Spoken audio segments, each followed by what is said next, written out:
Today we are sitting down with some of my friends from the harbor and we're having a little roundtable discussion about how we got into sailing, because none of us were sailors before, so we're all women, obviously, but we were also people who met our partners who already had boats and had to go through the transition of moving aboard and sort of adopting the sailing life.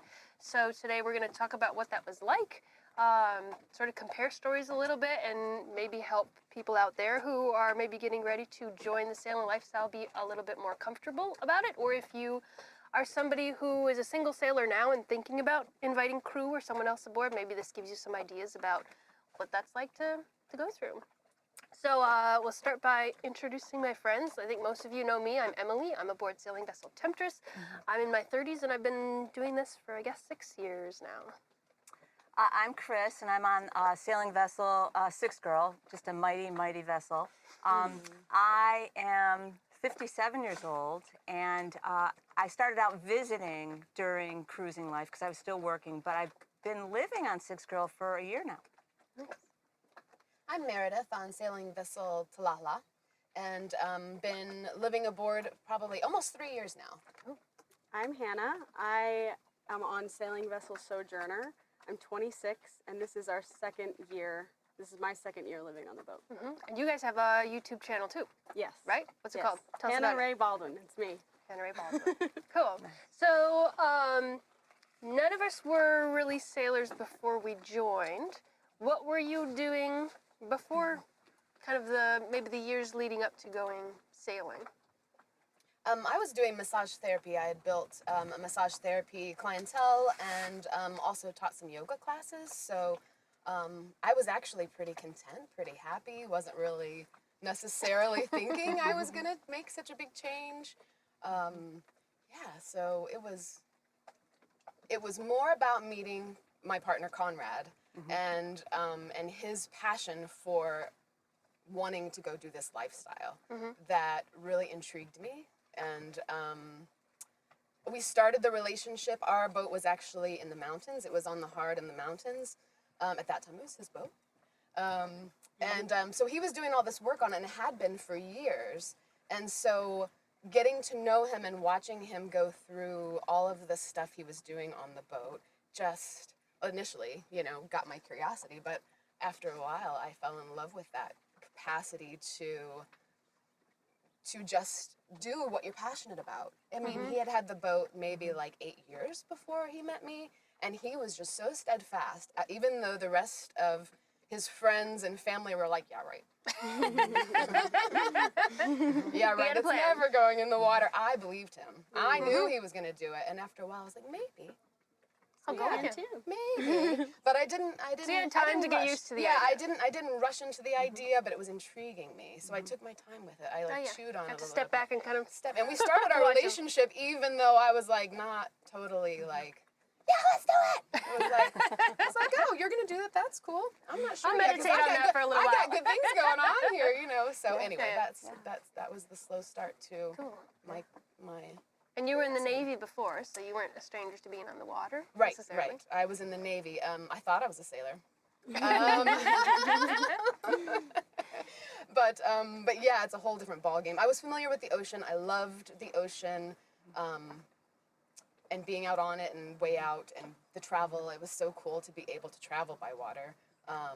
But yeah, it was different with the big crew, and everybody kind of has their specific jobs that's really dispersed more than on a sailboat where you take on a lot more responsibility. And it's a whole different ballgame. Yeah.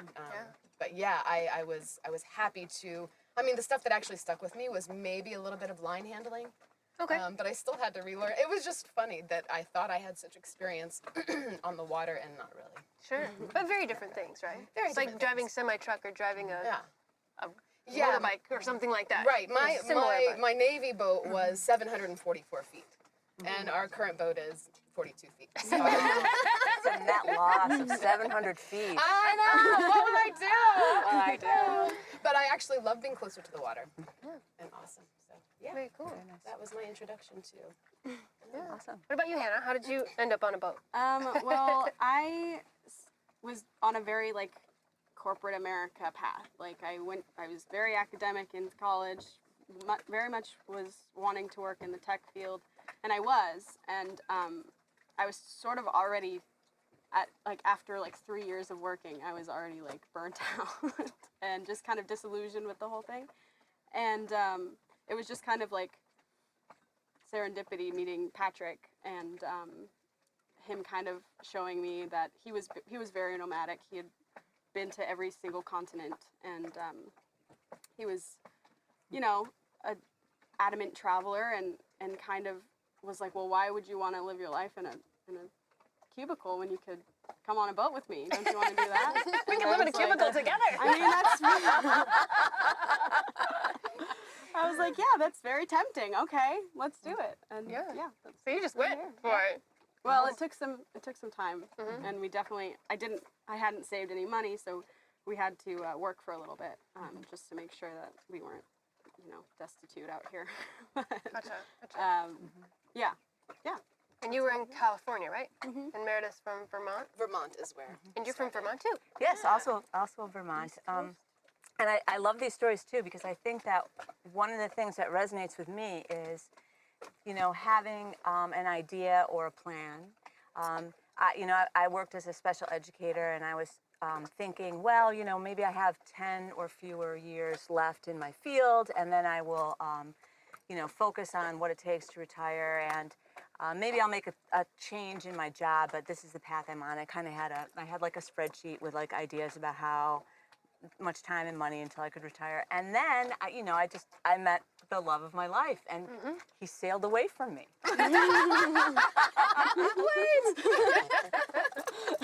Swam on.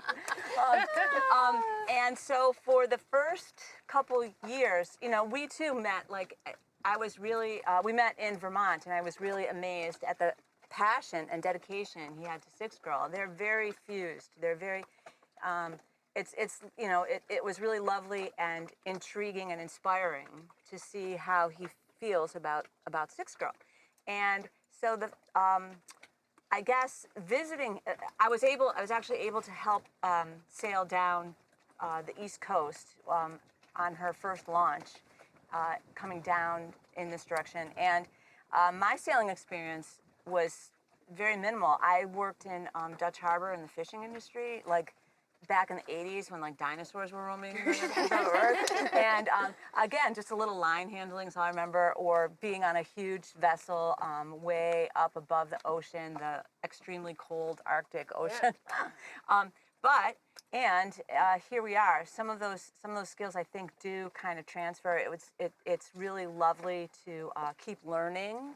I think that's another thing, is being able to be living a lifestyle where I get to keep learning and changing and growing, and I get to do that with the man of my dreams, which is just really that And that's it's beautiful. just really in this Not in the Arctic cold.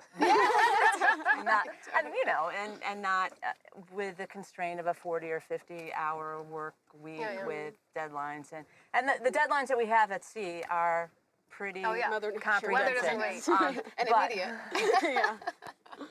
are pretty it is a very worthy challenge, and so it's very satisfying. Cool. Cool. Yeah. It's a little bit of water experience. I had a little bit of water experience from canoeing and kayaking and camping growing up. I knew what it was like to be around water, general water safety. I knew what an anchor was, the basics. When I met Clark, I was in the middle of building a tiny house, actually. So I had sort of already adopted the idea of living in a small space with just what you need, building things or customizing things, not just going and buying what you need, but sort of thinking things through. What do I need? How do I construct it? That sort of thing. And the idea that I could build my pod, and then I could take my pod wherever I wanted to go. And I was very much like you, working a lot during that time. And I think Clark had already had the boat for many years. So I remember going out to visit the boat, and I remember the first time I was like, I just want to be with the boat. Don't give me a tour or anything. I just want to go sit on the boat and get a feel for it. And I remember seeing it's a little rough in places, but I felt like I got to sort of know the boat and kind of get the soul of the boat and feel okay, this makes sense. My brand new built tiny house sort of had its own little soul, but like this felt good. Like I could, it's like a horse, you know, like you take care of the horse will take care of you, but you need to kind of give some care and feeding to it. And the transition, we went to the Bahamas the first year, and I was still working remotely through the internet, sort of doing consulting and freelance sort of stuff. So it's kind of been a big transition up until maybe 2 years ago when I like actually just closed my business and everything like that and embraced this full time. And now we're just YouTubers. And sailors. Which is a lot of work too. Yes, I've seen a lot of work. a lot of work. Yeah, Yeah. more than people realize. So that's kind of our backgrounds. Let's talk about moving aboard. What was that like? Did it happen fast? Was it gradually? And what did you sort of think it would be like, and what was it actually like? Like, I know there were some silly things I did, and like I really wanted to like have nice pillows on the boat. And, like, you know, you gotta, especially when you come into a relationship with somebody who has a boat and they've set up the boat as their cockpit, their tool room, their everything. You know, you like want to organize the kitchen how so you can fit into it. And I think that there was a little bit of a dance that had to happen there for me to figure out like what goes. And he was very tolerant too. There were definitely unnecessary things that I think I brought aboard. He's like, okay, sure, you can bring All these pillows. And then 6 months later, you're like, you're right. We didn't need that. I think I still have too many clothes aboard, but just kind of paring things down, and then things that you didn't think you would need that I ended up bringing aboard too. Well, for me, Pat had already had the boat when obviously we met, but he hadn't really done, and it wasn't in the water, it was still on the hard. He was just kind of starting this, he was going to sail, and then met me, and then we were going to sail. So it's a vehicle, sort of. Yeah, more than a home. so when I got to the boat, it was kind of like a dance where I was like, okay, how much ownership do you want to give me? Is this a half and half thing, or like, I know that it's yours, but can I have a kitchen? Like, can it be my kitchen at least? So, yeah, I mean, we pretty much, it's our boat. And I got, and I think he's definitely gracious that I put a little woman's touch into it, because it needed some TLC. And yeah, it took a while to actually be comfortable. It's like, even just this past year, I feel like I finally have everything. Like, so living is actually comfortable. So we figured out our formula. Oh, yeah. It's very much like sort of moving into a house together, right? If you move into a new place together, it's kind of Sure. sort of automatic, but when you're kind of carving out space, things that they've done in order to put yourself into it, it's more of a, like you said, a dance. Were there things that you did to kind of feel more like it was your boat too? Well, I think that on Six Girl, one of the things that happens is Dale and I have all these interests. So I'm going to be the first one to say that I'm a horrible housekeeper. I mean, I don't really enjoy, like, I don't enjoy cleaning, and I do, like, sometimes I'm like, I gotta declutter, we've gotta organize this, and it doesn't stay organized, and so I've let go of, like, that need. But Dale and I, we have a lot of interests. A lot of instruments. We have a lot of musical instruments, and then I have a lot of knitting and yoga items, and I just taken up winemaking, so all the winemaking stuff is on. So we sometimes get like really excited. We like get rid of a whole bunch of stuff, and then suddenly we'll realize I have all this new stuff. We have space for more stuff. and then ebb and flow. The ebb and flow, especially here in the DR, because we can have things shipped in more easily. So we'll see at our next location when we don't. But I think that mostly just because we've decided early on that we just kind of were going to be dedicated to like love and beauty, and that we were just going to be comfortable and do whatever we want. And Dale, I just feel very accepted by him on a personal level. Like I just feel like I can really be myself. Yeah. So that is what makes it a home for me. But I'm not done saying I really, really need a dry place to keep the toilet paper, and I mean, that's also That's cool that you have a similar attitude about sort of Yeah. bringing things in and letting things go. Yeah. Yeah. It's good to, I think it, with Clark and I know we both have this thing like, I hate throwing out shoes. Like I will repair them and make them last until they're actually crumbling off my feet. Like we both have this sort of, I joke like my spirit animal's a dung beetle because if you go past the garbage, you're like, that's a perfectly good whatchamacallit, you know, like it hurts me to leave it there. Yeah. And I think that, you know, we have an old boat, so that works really well. We have a lot of spare things. I think our biggest thing is like, can we throw this out? We might need it someday for that's something, hard. and it's a little Yeah, that's rusty, but you know, it's, Yeah. you know, we kind of, it's like Yeah. going to space. We forget When sometimes will that I we can need go it? buy things, but I Yeah. think we have a similar mentality of sort of use it up, wear it out, make it do, sort of thing. And I know you and Conrad definitely have a very similar, I think, philosophy of. We definitely do Stuff. that, and so we do keep things longer than we should a lot of times. And so initially moving on board, I mean, we both moved on at the same time because we didn't move on until it was in the water. And so initially, the struggle for me was that, well, let me rewind. So I took on the responsibility of finding homes for everything because I have, you know, I like, it's like a puzzle to like find Stores. where My favorite things thing, fit, too. you know, I'm Yeah, like, yeah. okay, I can do this. And he's like, awesome, because I don't want to do that, you know, like, go for it. Well, he has so many tools that had to come, and at the time I was like, does this really have to come? But I did, you know, I was like, that's priority. We see him out there welding and doing Yeah. all this stuff.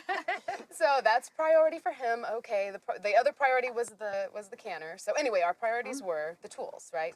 Canner, all of the. He's a metal worker and likes to do all of his work himself mostly. So anyway, we got all the tools on first, and now I can totally appreciate it because he does actually use all of those tools, and actually we could use some more that we left. We're like ah. But anyway, he makes do with what he has, and so yeah, initially that was kind of the struggle for me. Like, okay, all of these tools, but I wanted to bring some personal stuff. I mean, I had already kind of been in my life several times, myself being in the military, my dad being in the military. I was pretty good with being able to let stuff go. So I knew this would be a big one, but I wanted some personal stuff. So once those things were on, the tools and everything, I was able to bring little bits, like pillows, and yes, too many. You need your decorative throw pillow. And maybe a few, even though I cut back my shoes like hugely, I still have too many shoes. Yeah, I have way too many shoes. I just got down. I basically have 2 pairs of shoes there. Yeah. Oh. And it's It's really all That's you nice. need. It's Yeah. really all you need.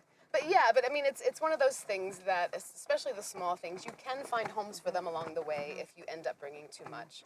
But you really want to have those personal things. So, you know, Conrad wasn't too into like my baskets and stuff, but I was steadfast. I want my Love a basket. baskets. They give me a certain feeling. love They're handy. Containers are the best. Yeah. And he's like, but they're not going to fit anywhere. I was like, just watch, because I can do this. Good. Well, in And so- baskets, you can fit stuff inside of baskets. Exactly. He didn't know. think about hanging them. He doesn't really like stuff swinging around, but I That's do. what- So Still there. still there, and it works great. Yeah. So anyway, our necessities, what we felt we needed, have over time, actually pretty quickly, you know, melded into we like it. We like this kind of living. We can live with each other's stuff. I mean, we kind of knew that before we set sail because we lived together a little while, but yeah, it's a really cool little setup on a boat. Yeah, but it's good to figure out how you are compatible, your stuff compatible, right? Yes. Because if you put Clark, I think, and you together, it might. You have a lot of stuff on a boat, or if you have somebody who likes Totally. to. I really like to purge stuff occasionally. Yeah. I would, if I was with somebody else who liked to purge, we might find ourselves without tools and things that we need. So it's Right. kind of that yin and yang of it Finding too, that and also balance. that style of stuff. Yeah, for sure. And I should just remark that Dale was very gracious. We slowly started to live together on the boat. We didn't live together off the boat. And then at the final point, I did bring my small jerk dog. Wonderful. She's a jerk, Small but I jerk. love her. She's a jerk. But yeah.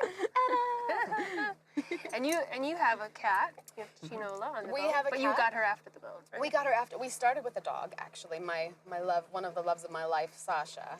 And that was actually one of the hardest times for us on the boat. She started with us, she was 9 years old. She was super like wanting to do it. We were super wanting her to do it. And we started at the Cape and started working our way down, and she was just miserable. Yeah.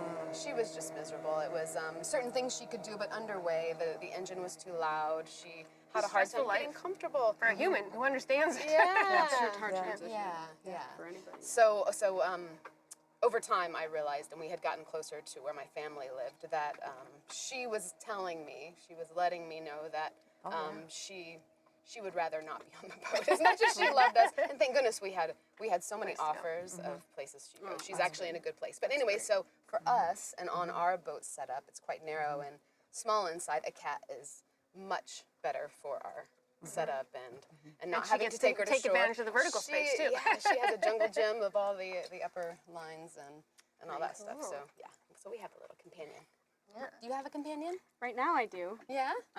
Yeah, when you're in Luperon for long enough, you're gonna have a cat. She's very small. She's a kitten, but I think we found a forever home for her. So I think we'll just keep her for this next 5 months until our friend can take her back to her apartment. Excellent. So moving aboard, making the boat home.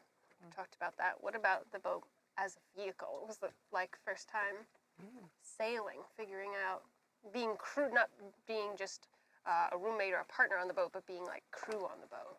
How was that transition for you all? Exciting. Oh. Oh, go for it. Go for it. Exciting. That's good. Yeah, it was very exciting.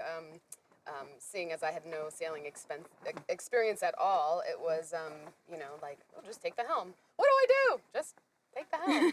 Helmet up there, babe. Helmet up. Helmet up. So, yeah, it was just really exciting to learn something new. We set sail in the winter, so it was very cold up north. In a metal boat too. In a metal boat. We did have a nice diesel heat stove, cook stove, heat stove. But yeah, it was very exciting to be in the water, to feel the nerves, but also feel so safe in our boat because, Yeah, you get that trust. Yeah. trust the Yeah, boat. and actually over yeah. time it developed more and more. Like initially we started heeling over and I was like, we're gonna fall Yeah, we're all monohulls, right? So But over time I was like, because our boat really gets moving nice. Yeah. When you dip the rail a little bit, and so Yeah. over time I'm just like, dip the rail. It's not a canoe.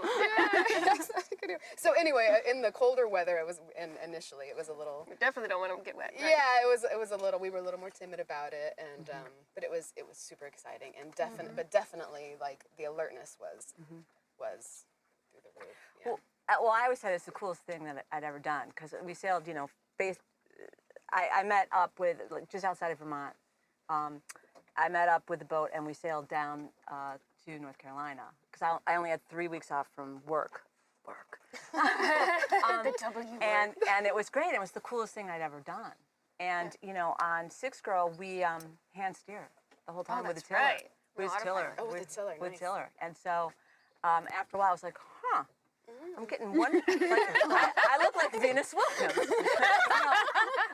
But yeah, the tiller. So that was a lot to learn, and it's really cool and interesting. And like I think what you guys were saying too, like bonding with the boat. Yeah, like, getting a trust. from Getting the a boat. trip. I was feeling- thinking like a horse. Like if you ever go horseback riding, there's like this apprehension, but once you get in tune with each other, there's kind of a subconscious. It does feel like a Communication. being. Yeah. It does feel like a being. For sure. Yeah. Entity, yeah. Well, for me, Pat and I learned together at the same time, and so I couldn't really we were leaning on each other a lot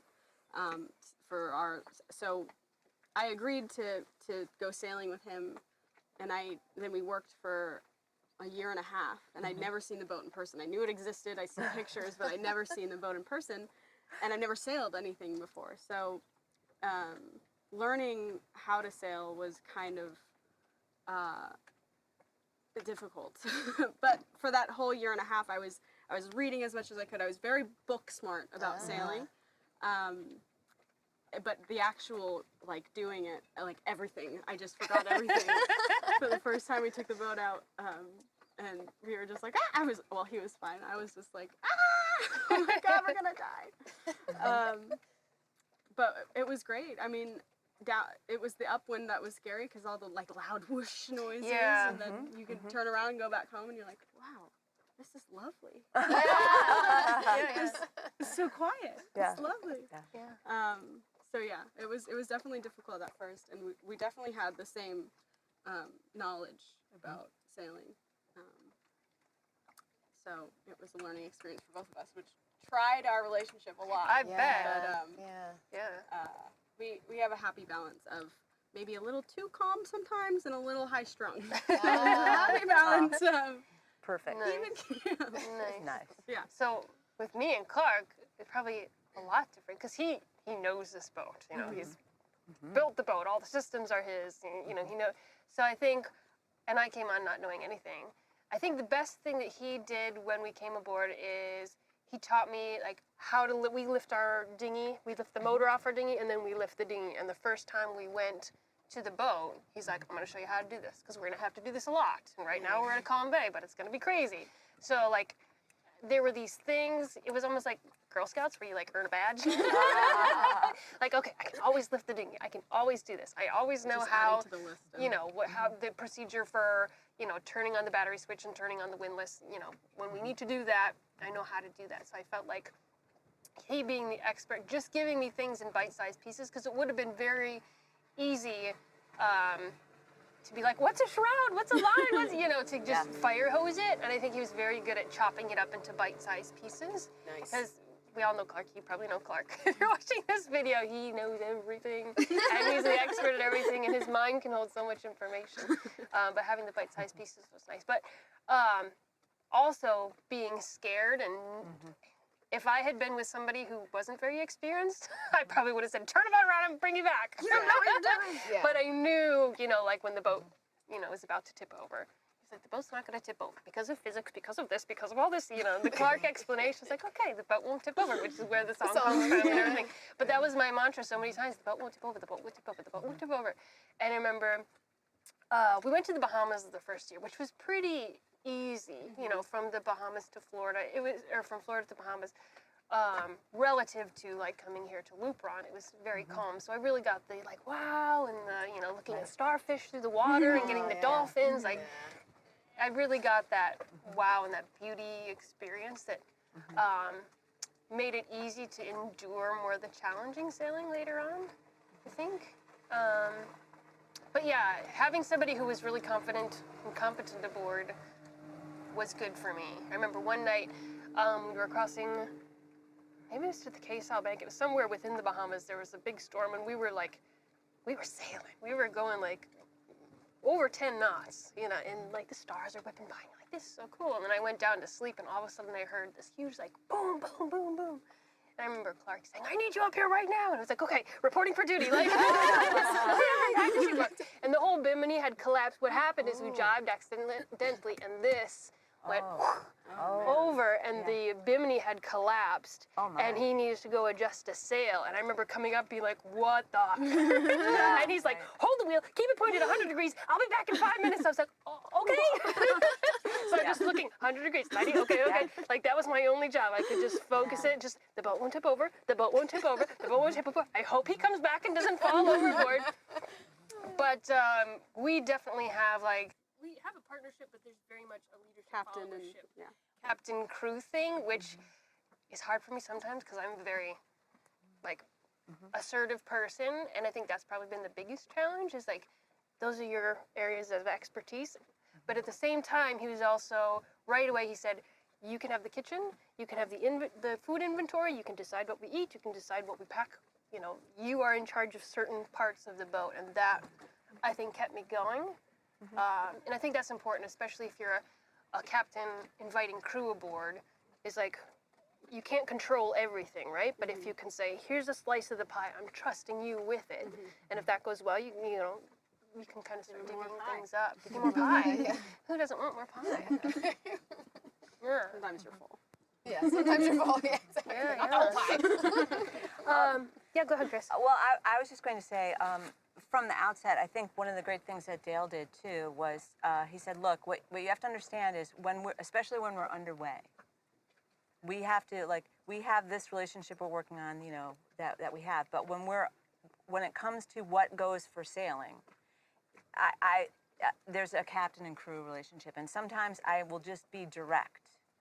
And Dale is, like, he's not someone who Yeah, he yells. doesn't sugarcoat stuff. Well, But he doesn't yell he either. doesn't yell. It's not like he's screaming, but he's like, I don't want I don't want you to feel hurt by that or like you're doing the wrong thing. Yeah, but yeah. just like There's a different direct. mode, right? Yeah, different when you're mode. sailing. Different mode. And I was like, well, I can handle that. That's okay, you know. And so sometimes it is like you said, You're like, get up here snap right into the now. You mode. gotta go. Okay, we're gonna drop everything. You know, whatever you're doing, you know, you gotta come up and do whatever it is. And so, and then there are other times when Dale says, look, here's a decision we need to make together. Here's the information.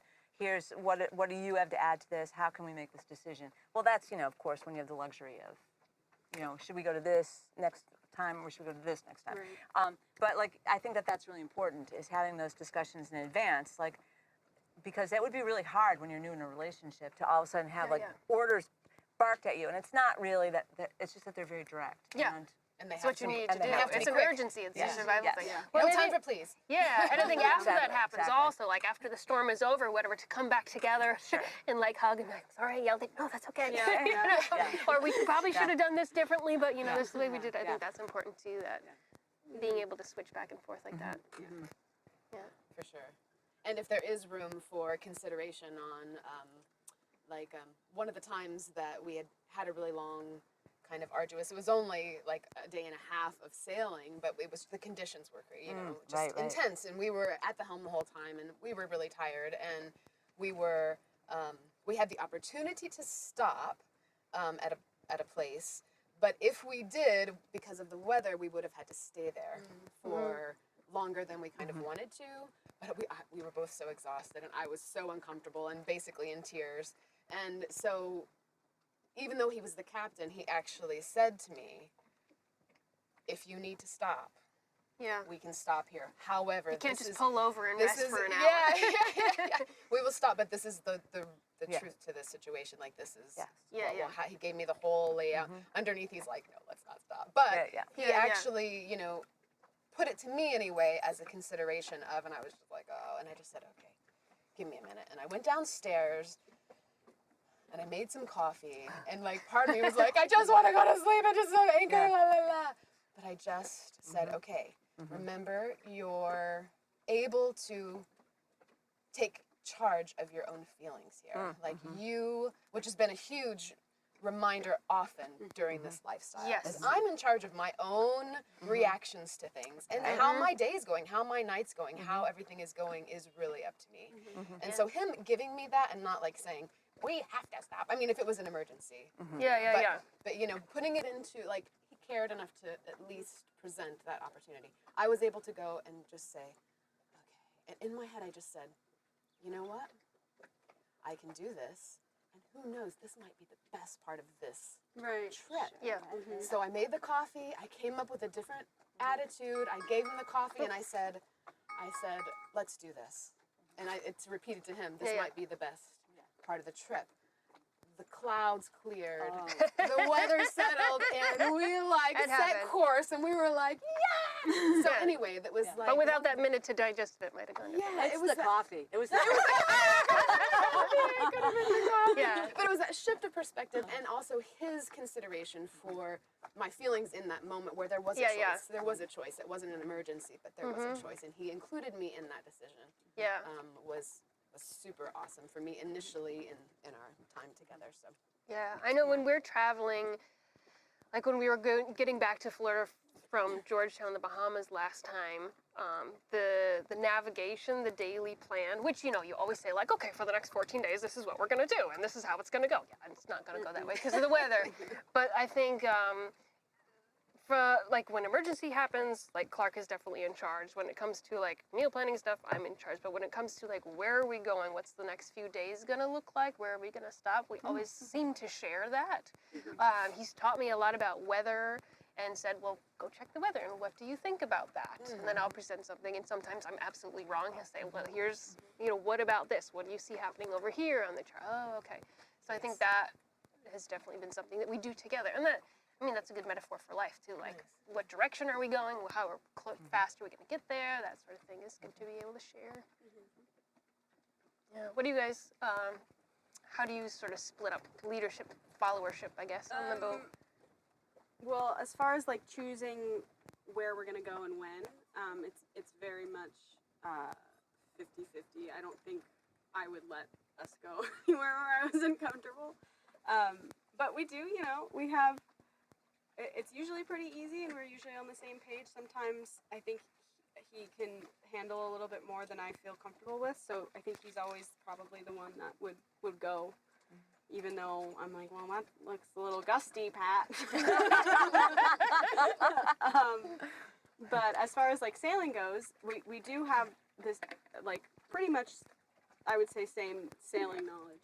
But he is the captain, and because I think it's super important to have somebody make the call. I don't know. What do you want to do? I don't know. What do you want to do? And sometimes it is like, what do I do? I'm thinking. So, but yeah, he is a captain, and definitely that works for us when we're sailing and out there in rough conditions and things like that. You need somebody to take the helm. Yeah. Or tell you to take the helm. Yeah. Sure. So we kind of talked about like moving aboard, going sailing, sort of who's in charge of what, roles on the boat, those sorts of things. If you could go back to talk to your pre-sailor self, what advice or hints would you give your past self before you came aboard the boat? I would tell her, don't give up. It's going to be really hard. It's going to be the hardest thing you've ever done, probably. But it's worth it, and you would regret it if you didn't. And I always think about, like, if I were to tell the little girl version of me, like, oh, in 10 years or 20 years you're going to be sailing in the Caribbean. I think that like is beyond my wildest dreams. Like, I would never even say, like, oh, when I grow up I want to go sailing. Like, that's just not even something that was on my radar. I'm going to be a pirate. And sail the seven seas. I'm going to be a, manager. But yeah, it's definitely not something I was totally prepared for as far as difficulty, but I knew it would be hard, but it's never, you never double really that, know. and then double it again. Yeah. What about you two?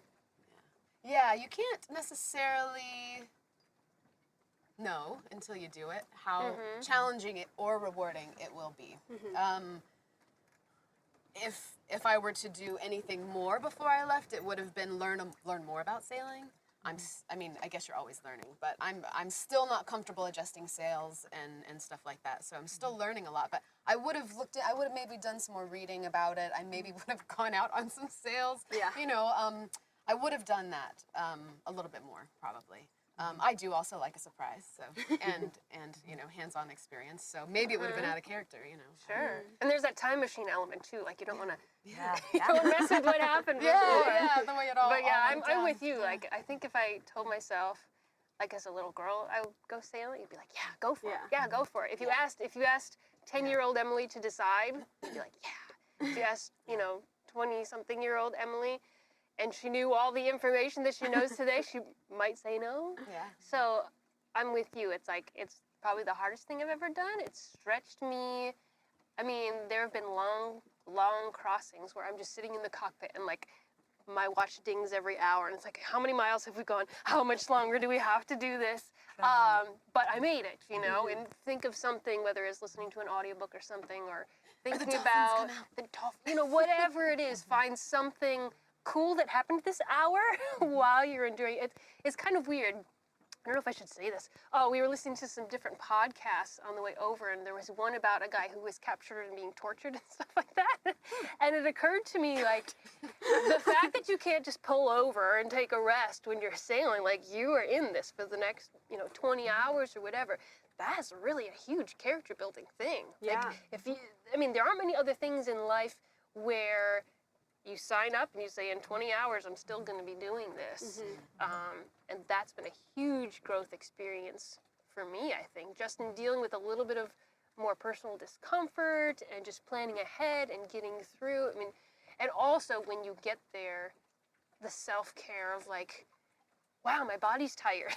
Yeah. I'm getting back in touch with my body because I was sort of disassociating maybe for a while to get through that tough time, and becoming a little bit more emotionally mature and more like self-management and listening to your body, listening to your mind, and You're what's learning going about on. yourself. You're learning about the yourself. boat, but yeah. you're putting yourself through a lot. Yeah. But my advice, kind of Yeah. to echo what you said, would be like, it's gonna be hard, it's gonna suck, it's gonna be painful, it's gonna Yeah. be, you're gonna have bruises, you're gonna have all this stuff, but it's gonna be awesome. Like when I talk to my mom sometimes, she's like, your memoirs are gonna be so great. I'm like, yeah, they are.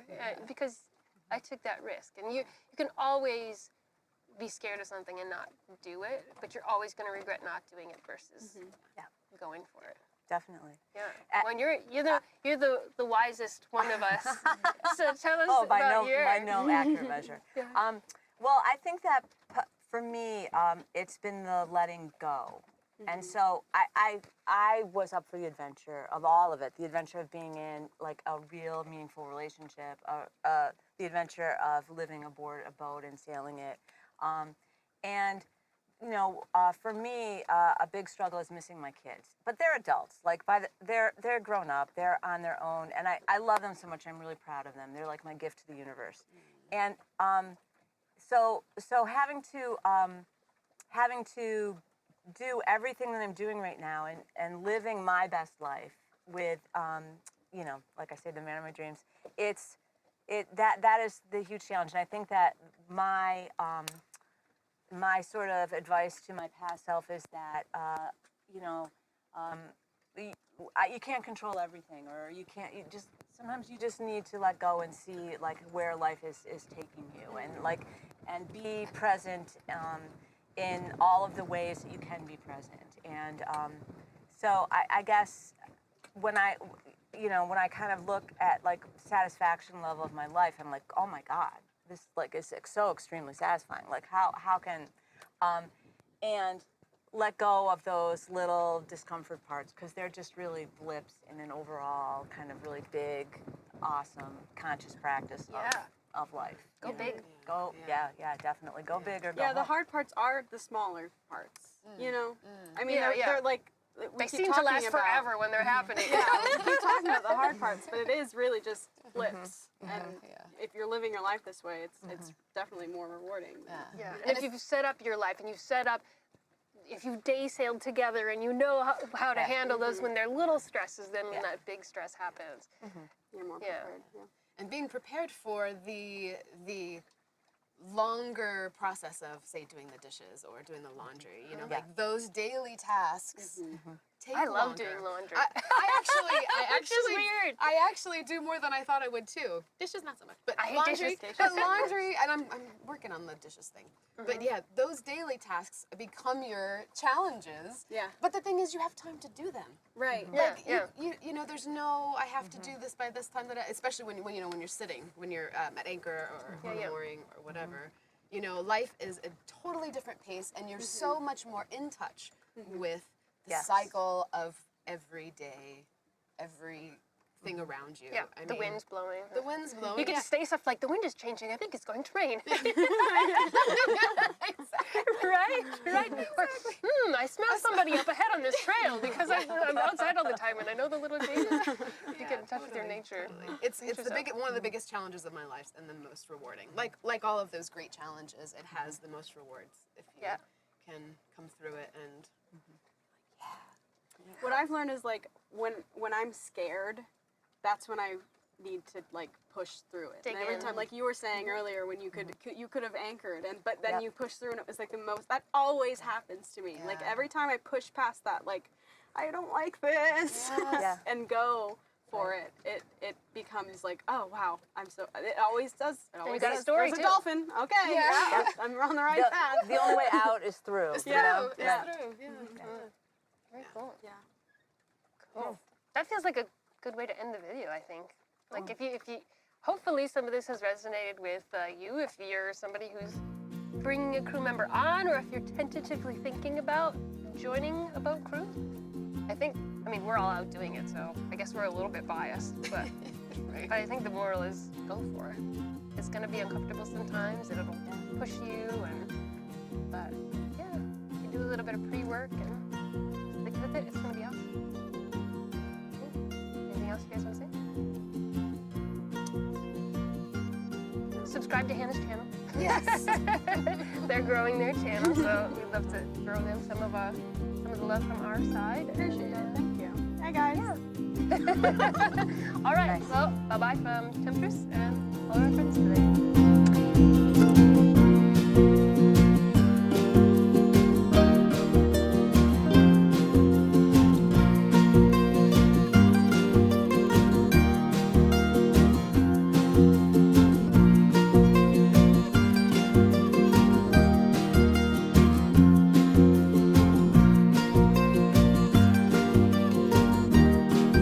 Emily and Clark's adventure.